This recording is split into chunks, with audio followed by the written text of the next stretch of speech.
Hello, welcome everyone. Can everyone hear me?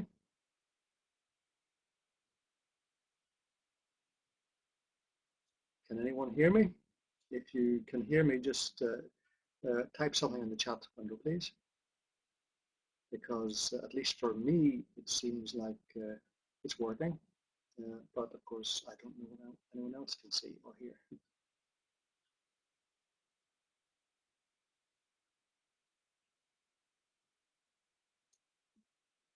Okay, I can see. So I can see a few yes, yeah, online. That's good. Okay, can I speak a bit louder? So if my voice, I'm afraid I've got a cold today and my throat is a bit sore. So if my voice drops a little bit, please tell me on the chat window, and I'll do what I can. So welcome everyone. This is this is a summary of the kind of things that I thought as a supervisor were important in managing the student-supervisor relationship as a student that a student should know about.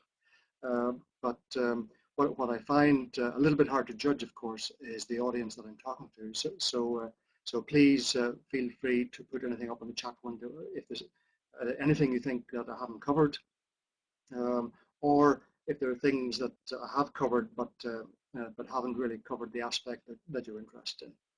So rather than going through these as a list, I want to just take a little bit of an overview to start with, looking a little bit at what it's all about,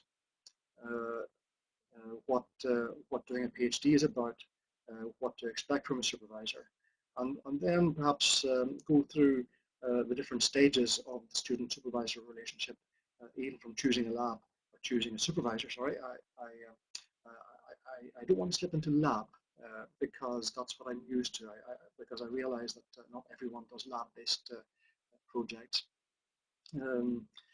So even from choosing a supervisor to even things going well, things going not so well, little problems, big problems, all the way towards the end of the PhD and even beyond.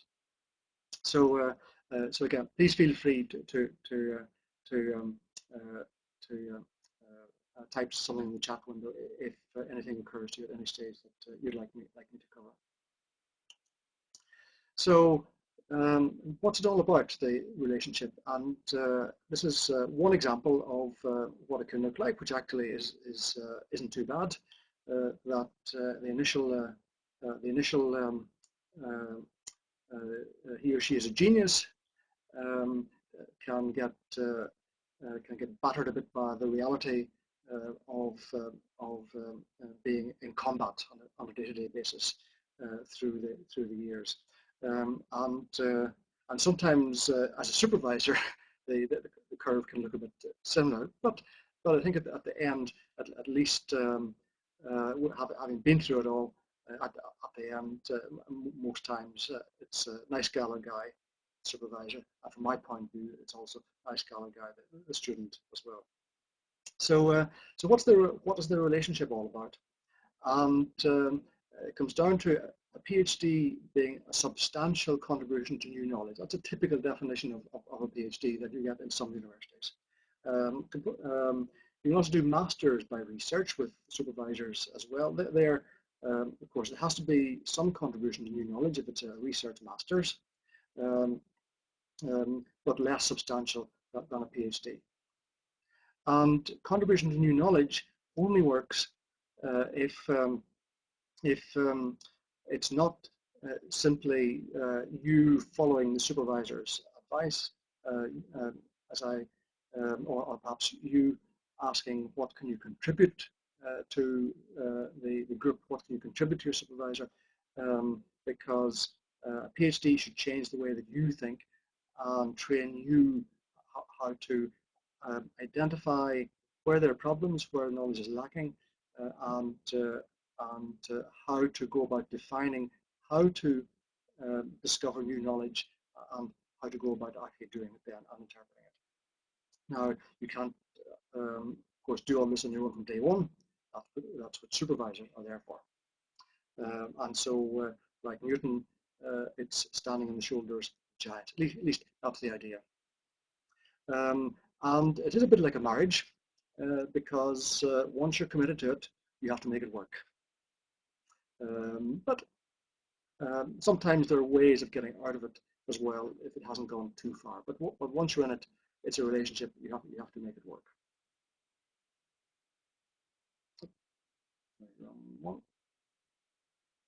Excuse me.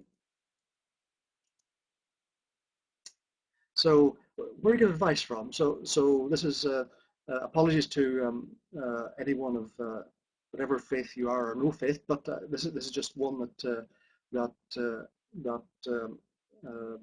think says a lot to me about the sources of good advice. And good advice is not a secret, but like all holy writings, it's easy to read. It's all there, but it's not always easy to apply. This is the story of someone who, after living a not very good life, ended up in Hades and wanted to send someone from the dead to his family to warn them.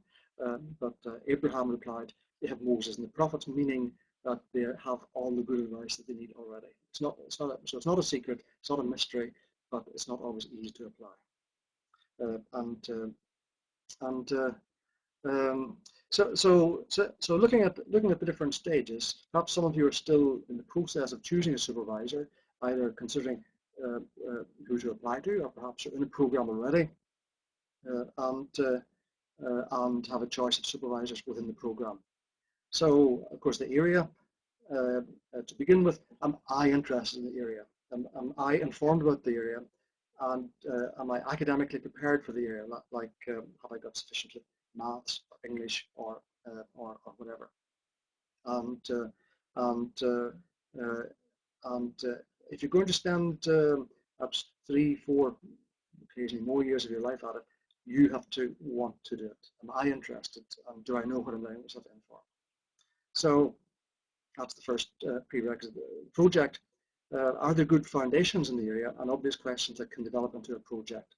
So being interested in an area is only a start, but a PhD is more than just working in an area. A PhD has to have goals, and those goals depend on a bit of knowledge being there already on which the goals can be based.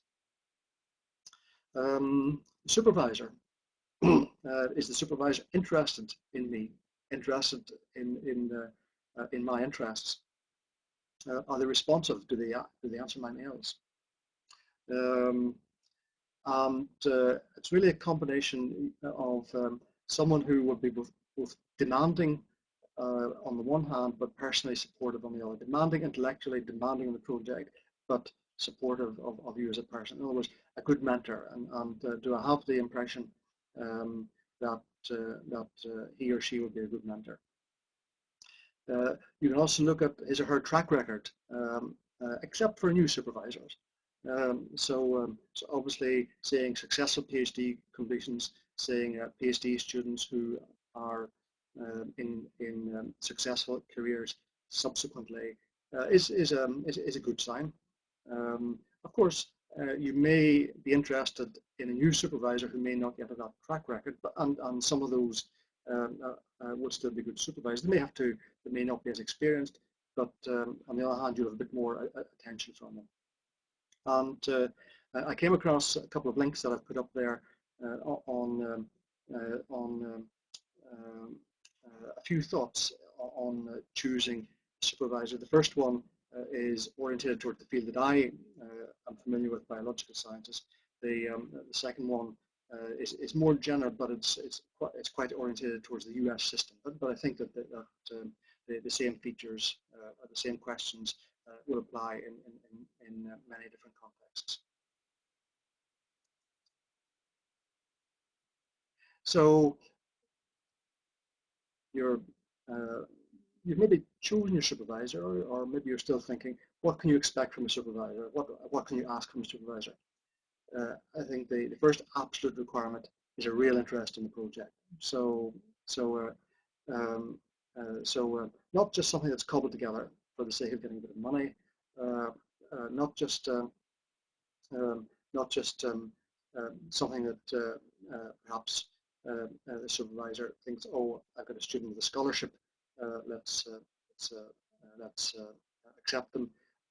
But the supervisor, you need your supervisor to have a real interest in the project that you are doing, whether that project comes from you or comes from your supervisor. Of course, you need your supervisor to be prepared to devote time within limits, realizing that that are all busy people, and the time is limited, but still there must be enough to do the job. Knowledge within reason. I say within reason because obviously to begin with, they should know more about the subject than you can, but by the end of your PhD, you may know more about it than they do, because we're all human. Our knowledge is finite. And a few other things that come from experience, foresight and wisdom. The foresight to think, that could work, or that's a good idea, but you may run into problems here and there with this in this kind of way. But the foresight, I think that's a matter of foreseeing opportunities and problems. It's not necessarily a matter of saying, no, don't do this. Yes, do this. But it's a way of assessing perhaps your ideas and using the benefit of their experience to give you feedback and find a direction. Understanding where you're coming from, your own interests, your background knowledge, your hopes, your ambitions, and your goals. So, for example, being able to tell you in the first place, is this a good lab for you? Being able, is this a good group for you? Am I a good supervisor for you? Also, once you're in, once you're committed to that supervisor, understanding where your strengths and weaknesses are in your background knowledge. Helps if they're a nice guy, a nice gal, but even if they're a bit grumpy. What you're looking for is not niceness, but good supervision. And good supervision sometimes can mean tough love. So it still should be love and supportive, but love can be tough at times too. That's the ability to tell it like it is, but with empathy and respect.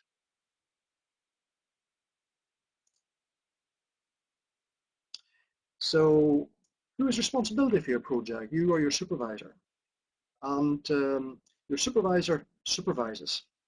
So supervision is a very long job description, advises you, supports you, provides necessary infrastructure, tells you honestly how you're doing, advises you how to make progress, helps you cope with problems, gives you critical feedback as well, but ultimately it's you who are responsible for the project.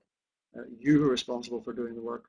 You are responsible for writing, for accepting or ignoring advice, and for the direction of the project jointly with the supervisor. So it's not a matter of you following the wisdom of the supervisor, although to some extent it's part of it, but ultimately it's you taking ownership of the project with your supervisor's guidance, because at the end of the day, it's not your supervisor who will have to go and face your examiners, it's you. And of course you use your supervisor to the best for that. So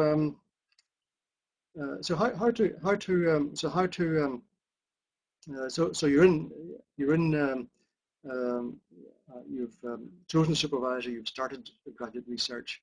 How can you adapt to it, and how can you adapt to interacting with your supervisor? So so of course, as you probably know already, research is not study. So study degree courses usually have a syllabus of some kind, but research doesn't have a syllabus, just like life. But also just like life, you have to find ways of deciding what's important and deciding what goals you need to follow and how to follow those goals, and also adapting those goals to reality as well. And on those goals, you may have quite different you might have quite different ecosystems or quite different strategies from your supervisor you have to adapt to.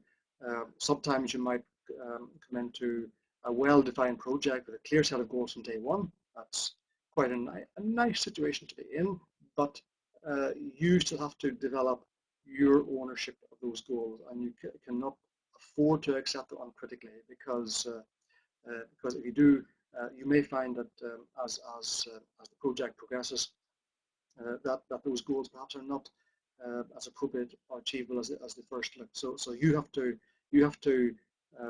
even when you have a clear set of goals, you still have to become the owner of those goals over time. Probably the most common situation is that you agree with your supervisor an area that you'll follow, a direction that you'll follow within that area, from which goals develop and evolve. That's probably most common. They're not necessarily preformed from day one, but they have to evolve and probably become most concrete in most cases over the first year of your PhD project. Another kind of supervisor strategy you might find as well is just do as I say and you'll be okay. Well, you might be, but only up to a point, because that way you never develop ownership, and you have to. You could sometimes to begin with, perhaps you have to accept your supervisor's word. You need to learn how to do this. You need to learn more about this.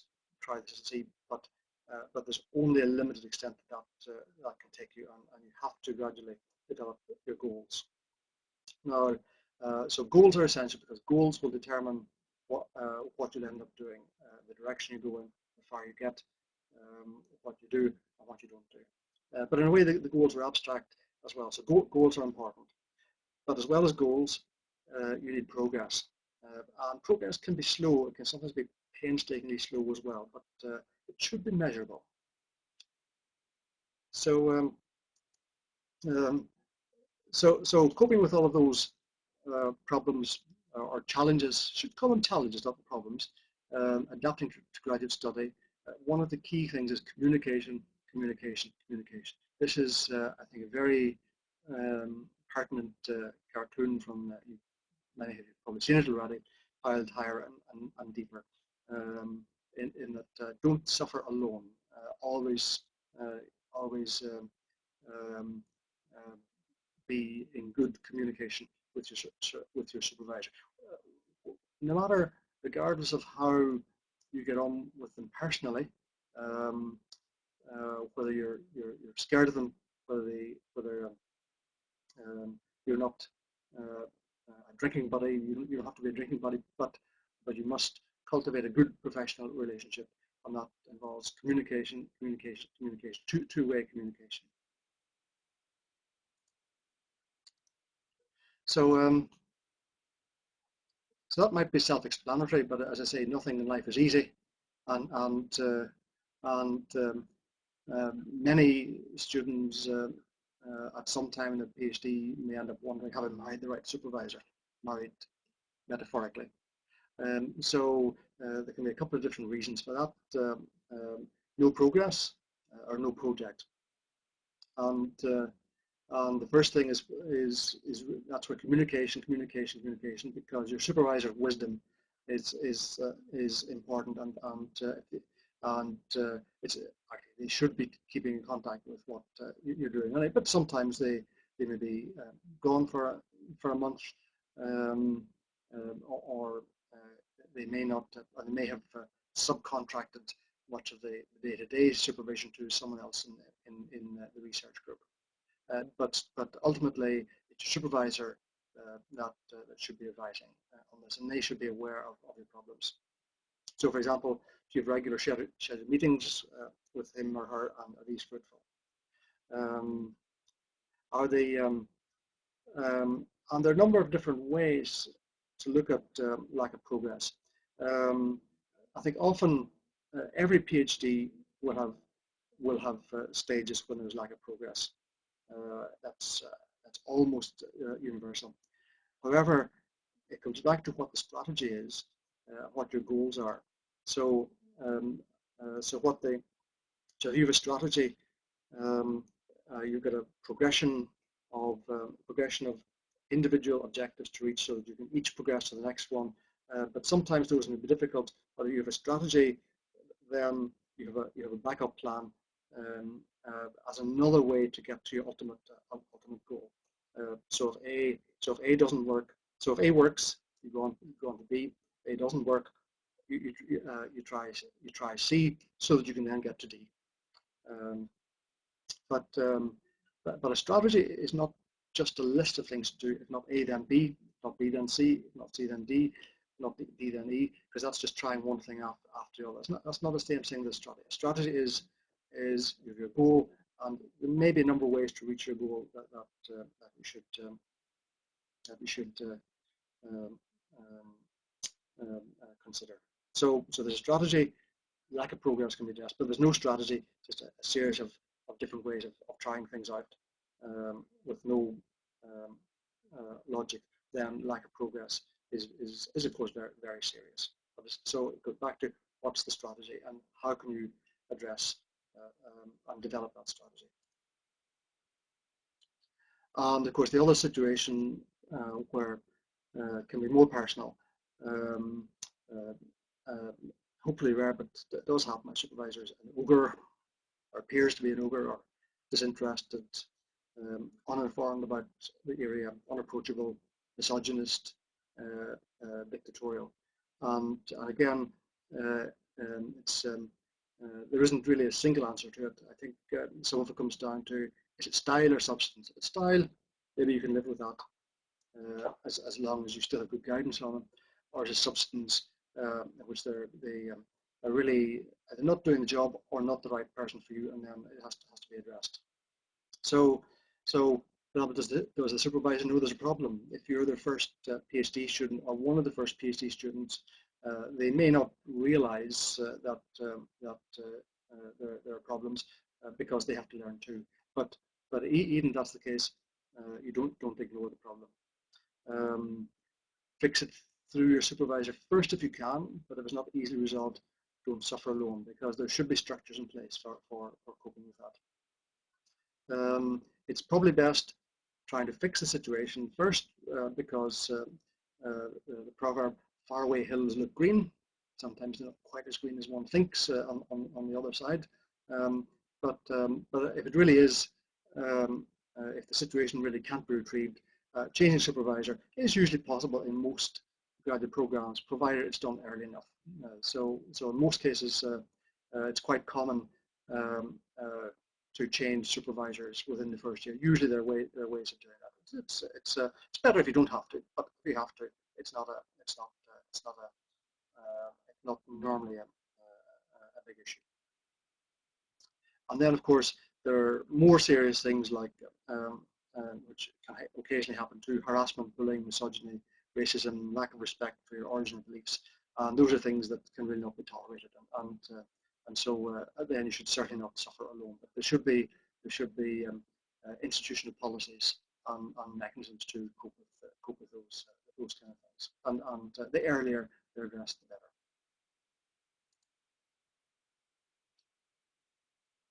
So what about other sources of guidance or advice or responsibility apart from your supervisor? So I think responsibility for your PhD is really exclusive to you, your supervisor, and your institution or your graduate program. No one else really has responsibility for you, but advice can come from anywhere. And other group members in your research group, if it's a PhD where that is group based, and you can even work together, and often your supervisor may even assign a more senior lab person for you to work with and take a bit of responsibility for you day-to-day basis. But ultimately, it's not those other people in the group who have responsibility for you. They can help you, they can advise you, and they can be very valuable, and you should use them, and you should listen to them. Don't believe them uncritically, but do listen to them. But ultimately, it's your supervisor whose responsibility. And of course, peer support as well, both within your group or other members of your program. And so by all means, you can get advice from anywhere, but don't believe it uncritically. Don't believe what anyone says. Don't even believe what your supervisor says uncritically. Don't even believe what I say uncritically either. That's what I tell my own students. Don't believe anything I say. Just believe data. But do listen to it because it can save your life. But listen to it critically, and you have to really take ownership of your situation and make up your own mind. And of course, another very important thing to be aware of as well is that a PhD should or is almost always part of a more formal structure, either in your department or university, or a program within that. And that program means that it's not solely an issue between you and your supervisor, but there should be means for independent advice and independent assessment of your progression in there. For example, PhD committee, independent advisor, or graduate tutor, access to counselling, or other mechanisms via your graduate program, sometimes via your regular progress reports.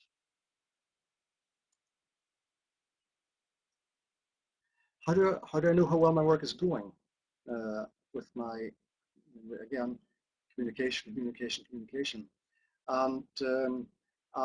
but also a bit of self-examination as well. Do I feel that I have clear goals? Do I feel I have a sense of direction? And what's my progress to those goals? Do I feel that that things are progressing, even if it's slow? That progress is real. And ways to judge that: you probably have annual reports that you have to write as part of your program, and of course that's a very testing procedure that will tell you and your program how well you're doing. Your supervisor may also be writing regular reports on you, and you should be able to read those, and you should be able to understand what they mean, and if they're bland, then just ask your supervisor a bit more. What does this mean? What do you really think about how I'm doing? And of course, direct feedback to the supervisor, regardless of all those structural things as well. Excuse me.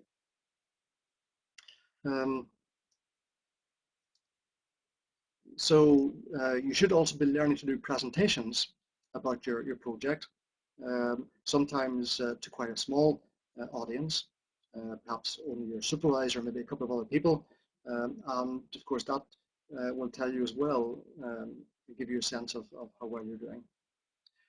Also, as your PhD progresses, you won't really be able to do it in much detail early in the PhD, but it should gradually develop into having a realistic table of contents. Even before you've done all the tasks, or you've done all the work, reached all your goals, you should start to develop a realistic table of contents, which will gradually fill out as your PhD goes on. So I think it really all comes out to communication, not only with your supervisor, but also with really anyone who's in the situation that they're able to see your work and give feedback on your work.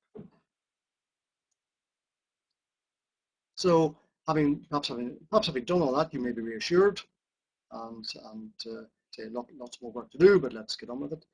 Other times you might think, help, my project really isn't going anywhere. How do you cope then? And I think it comes down to just take a deep breath, just take a look back from it, and think again, what's the strategy? Should it be a strategy? But what are the goals? And if things aren't working, whether it's experimental subject or non-experimental, some things may not be working, but they may still be vital and important to persevere with. And in that case, it's a matter of taking time to really understand what's going on, understand the problems, taking time to troubleshoot them. Sometimes there may be alternative solutions to the same problem, like a different method, experimental method. Other times, some things may never work, or at least not work in the time that you have. And again, here your supervisor, this is where the wisdom and foresight and experience should really come into play. So as a supervisor, one scenario I sometimes get is, again, it's an experimental subject. Student comes to me for a weekly meeting and says, my experiment didn't work. So as a supervisor, I really don't like people coming and telling me it didn't work. Of course, I much prefer people coming to tell me it did work, but of course, a lot of the time it wouldn't have worked. What I want to hear then is what didn't work. Not that it just didn't work, but what was it that didn't work. So that means that really developing a good understanding, both you and your supervisor, of what exactly you're doing, not blindly following instructions, not blindly following a protocol, but really understanding the experimental methods, if it's experimental, the analytical tools, what they tell you, what they need, and for your work, careful documentation of what you've done, and good lab notes if it's experimental are essential for troubleshooting. Again, it's a matter of seeking advice from any appropriate source using methods, statistics, strategy, again, critically, but also sometimes occasionally you might be in a situation where you have to observe confidentiality. You shouldn't, for a PhD in doing science, in principle should all be about openness, but occasionally there may be confidential information in there. For example, you might not go and seek advice from a directly competing lab of your supervisor, direct competitor of your supervisor for who is in a race to publish before you are. And all of that means don't suffer alone, whether it's troubleshooting, alternative approaches, or even you have to decide ultimately change of direction if the worst comes to the worst. All require supervisor input. So again, all that comes back to strategy. The strategy defined by you and your supervisor. So if all goes well, things progress. You get towards the end, and you think, how close am I to finishing? And it comes down to have robust conclusions. Are they believable? And if possible, exciting, new. People want to hear them. But sometimes you might end up with perhaps disappointing conclusions that things don't work the way you thought they would. But at least if you know how they work, then that can still get you a decent PhD. Do they add up to a story, or at least a discrete part of a larger story? But most important, how watertight are the conclusions? For example, are alternative hypotheses eliminated? If it's experimental, are the proper control experiments, control hypotheses considered and tested? In other words, are the conclusions believable, whatever they are? Also, in virtually every PhD system, publishability is a central criterion. Some systems you actually have to have published first author papers. Other systems, like the UK system, although for your future career, it's advisable to publish a first author paper from your PhD. It's not a formal requirement of the PhD, but even if it's not a formal requirement, it should still be a publisher quality. It should be robust, should be believable, and it should look like a substantial component of a publication even if it's not a publication on its own. So,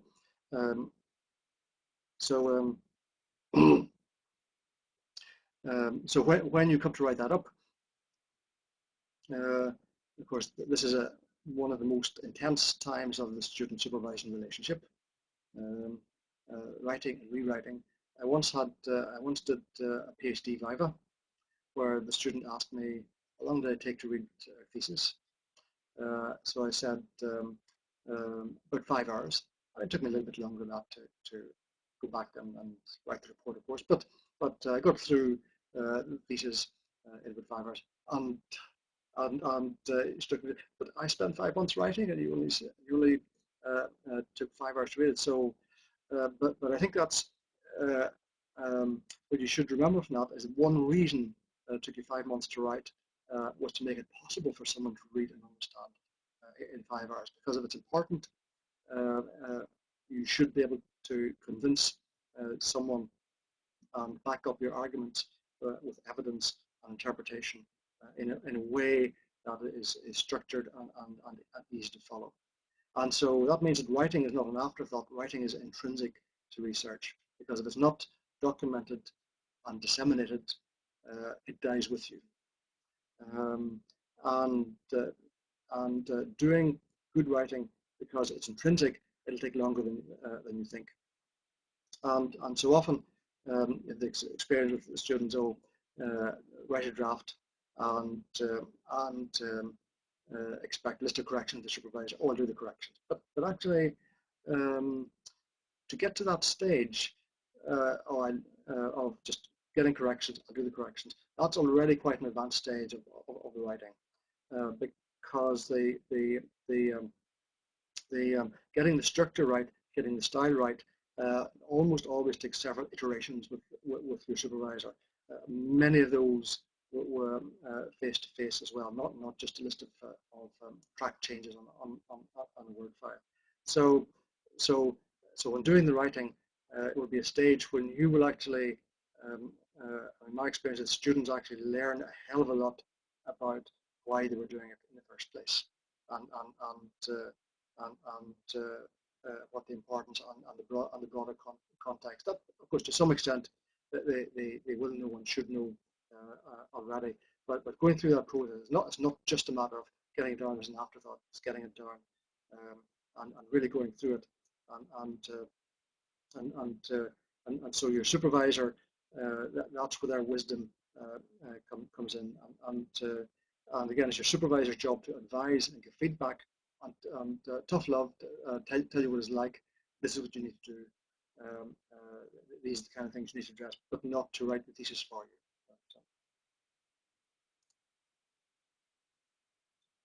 So you have quite an intense time with your supervisor at the end, but of course it's less painful if you don't leave it all to the end. If you have regular progress reports, those don't just treat them as things that you have to do to get by. If you treat each progress report as the skeleton or draft of what your eventual thesis will be, and that's structured as a structure that will gradually acquire flesh and morph into your thesis at the end of your 3, 4, or whatever number of years. So also simple advice to write sections of results and methods, text, figures, and data as you're in a position to complete them.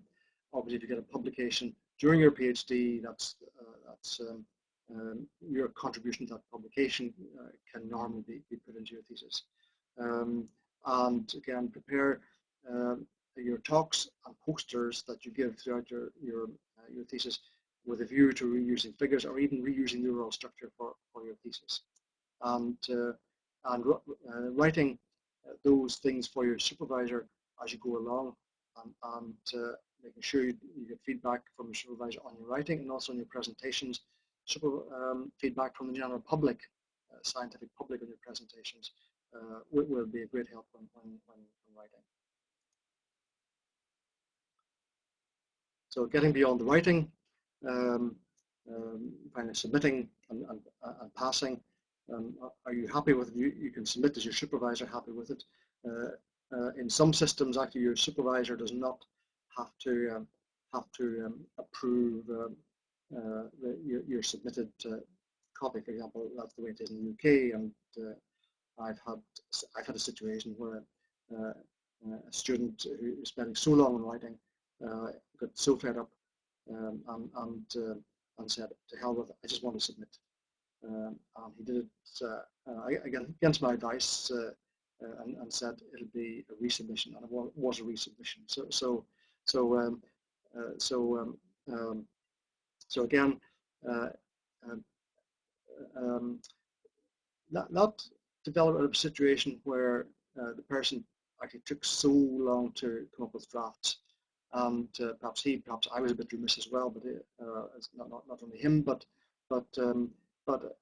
even if it's not, even if you don't think it's final, write something and get feedback on it. A bit like the cartoon earlier on, that the longer you postpone getting feedback and interactions, the more difficult it can be to pick up the pieces. Obviously, if you have to do a public presentation of your thesis, rehearse this. That's should be self-evident. But finally, once you're in front of your examiners, it's you who's on trial in a way. It's you who carries responsibility for your work and for your achievements. So if you get through all that successfully, you've got a future relationship with your supervisor after you graduate. So one thing is, I would advise not to stick around for longer than it takes to write up and publish your thesis. I mean, sometimes you can benefit from sticking around for a while to get a better paper or papers out of your thesis. But I'd say don't stick around for longer than you have to. You need to progress. And after you graduate, some students, some supervisors, they'd be glad never to see them again. But in other cases, you may, as a result of what you've gone through, be lifelong friends. At least getting your PhD, it doesn't matter then. But the colleagues that you met through your supervisor and your supervisor himself or herself are a professional network for the future as well. And references and support from your supervisor count for a lot, because the working relationship that you have with the supervisor is a very intense. That's really hard to rival in other situations, and so reference and support letters from your supervisor count for an awful lot. So I'm not sure if that's the kind of thing that people are looking for. I'm happy to take any questions for as long as the webinar remains open.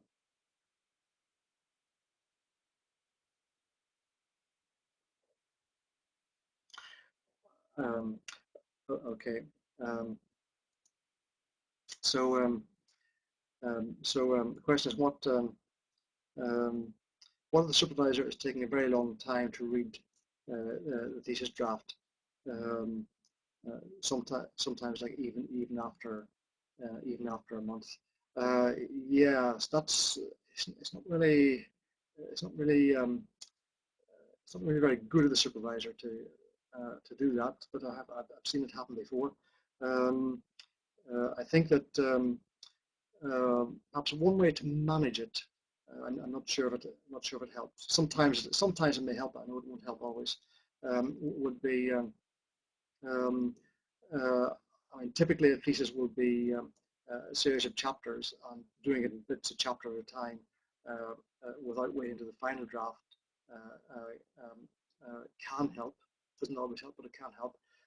Also, getting drafts of sections written and trying to get feedback throughout the PhD before it gets to the deadline at the end can help as well.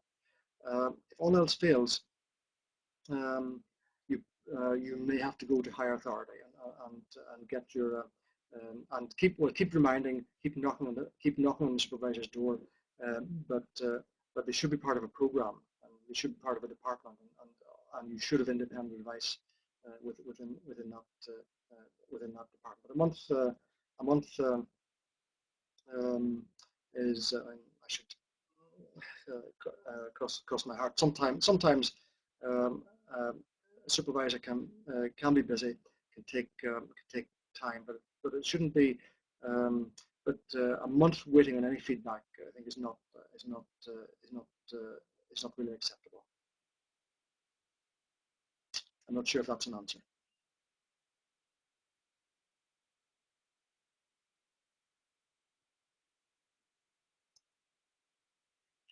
Okay, so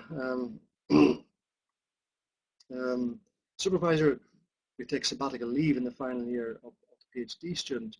I think that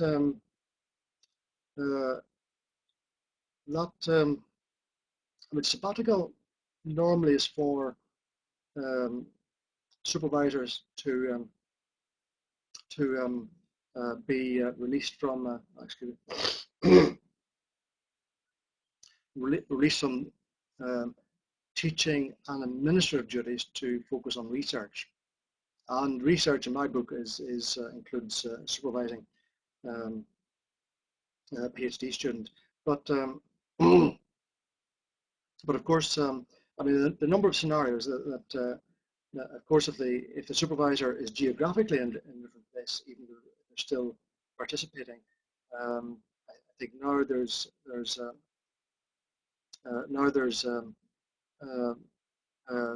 things like Skype, Google Chat, and even different time zones. It should still be possible to have regular scheduled meetings. I know quite a number of principal investigators, group leaders, faculty members, if they have a research group and they go on sabbatical. Normally, they will try and keep in contact with the group.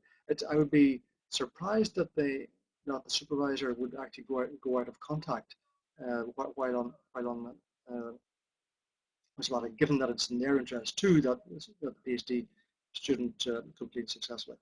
But perhaps another situation a little bit like that is where the supervisor moves to a different institution, and then perhaps the supervisor is no longer formally responsible for the student, because the way the graduate programs work, students cannot always move with the supervisor, even if they wanted to. And I think in that case, it's not an easy situation, and there are a number of different ways of coping with it, depending on the situation. Sometimes so like we had an example here where a professor a couple of years ago moved to London, and I think the solutions for PhD students are very much on an individual basis. So typically, the students who are earlier in their PhD, we try to find ways of allowing them and helping them to move with the professor. PhD students who are closer to completing, we try to find an alternative qualified supervisor. Alternative supervisor should be qualified, of course, but still, even then, you would expect the professor who had moved still to stay in some kind of contact to monitor the situation. So again, I'm not sure if I have any answers to it. It can be a difficult situation, and the answers can also vary with a lot with the situation.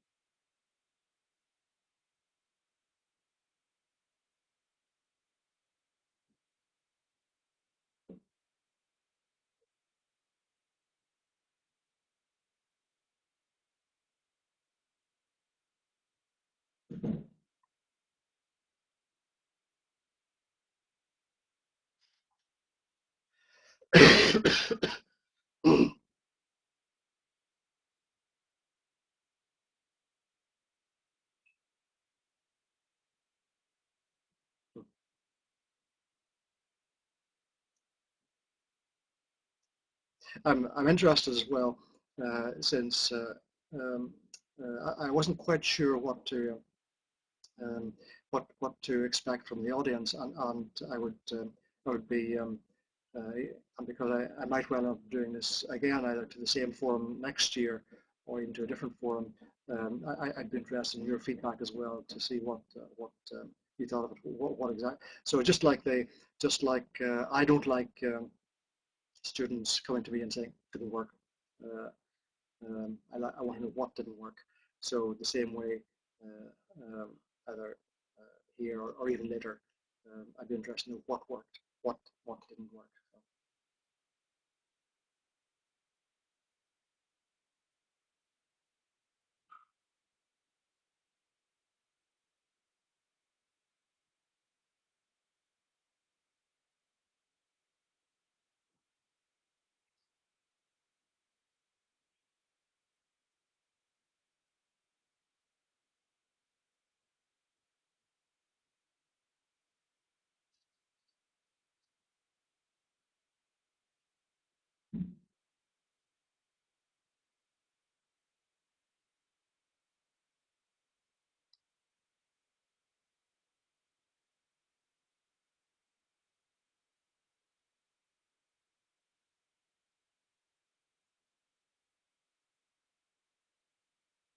Mm.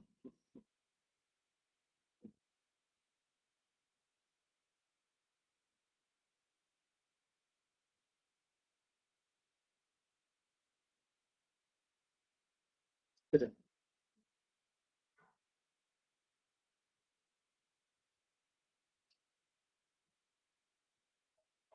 yes, that can be um, a situation where a PhD student is employed by the supervisor and had to do a series of mini projects that didn't seem to connect.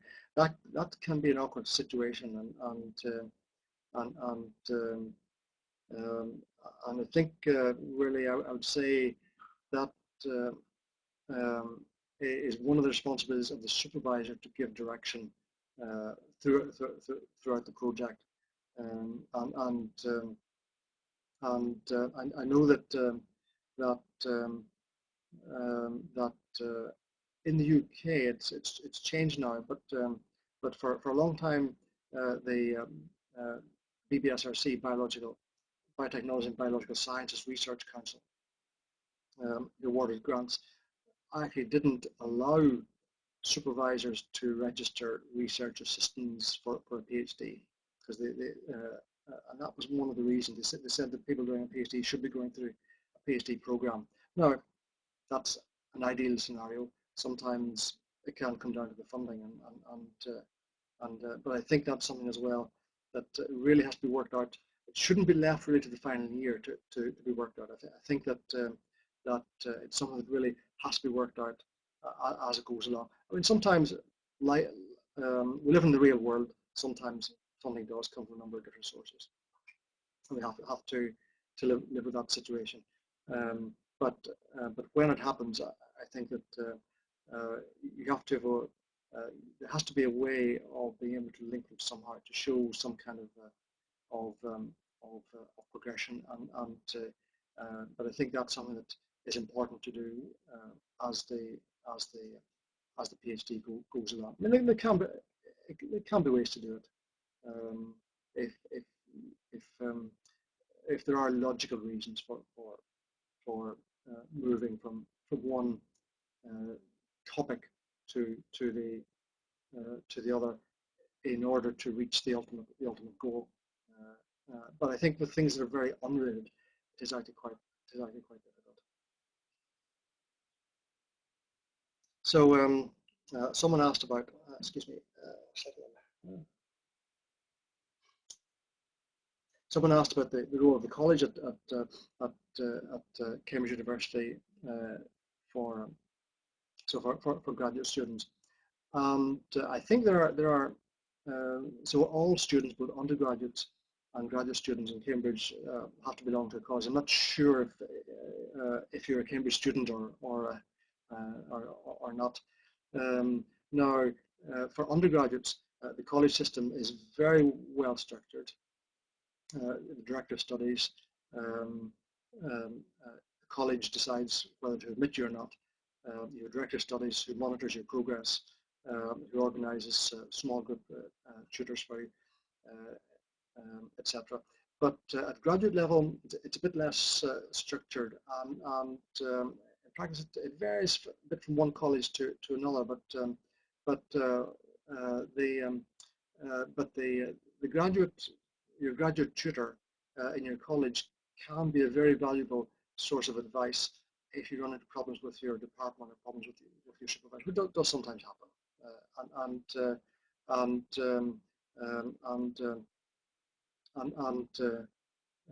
I think having the job of the graduate tutor should be equivalent to an undergraduate tutor, to be really your advocate in your dealings with the university system. And for a graduate tutor, that's the case as well. Of course, the colleges, especially for overseas graduate students, especially the colleges that have a good graduate student population, can be a very valuable source of meeting your peers and getting informal peer advice as well, sharing experiences.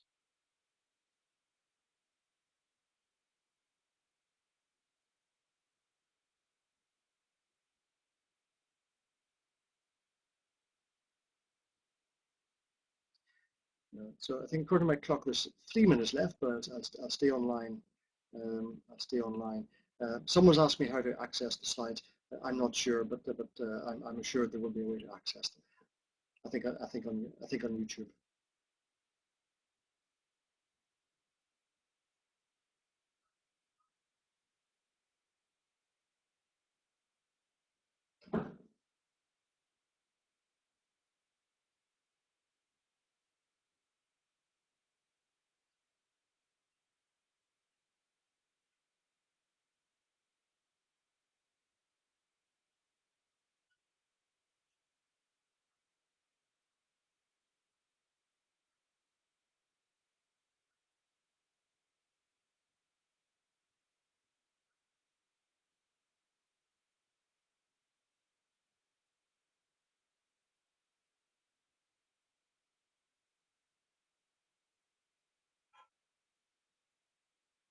How do we hunt down missing supervisors?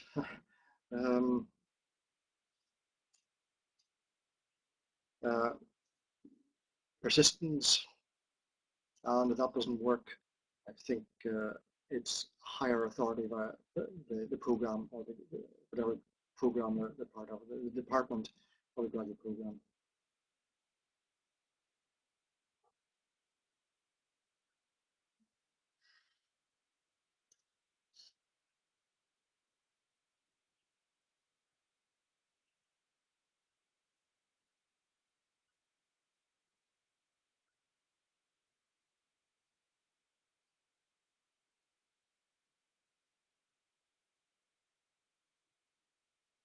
Okay, it's been a pleasure. I've enjoyed doing it as well. So I hope that, so it's my first time doing it. I'm very glad of the feedback because having put a bit of effort into doing it, it might be the type of thing that would be useful to use again in this forum or a different forum. And so thank you for any feedback that you have sent here or that you will send later via the Erasmus Mundus site or the EduTip site, wherever the feedback is.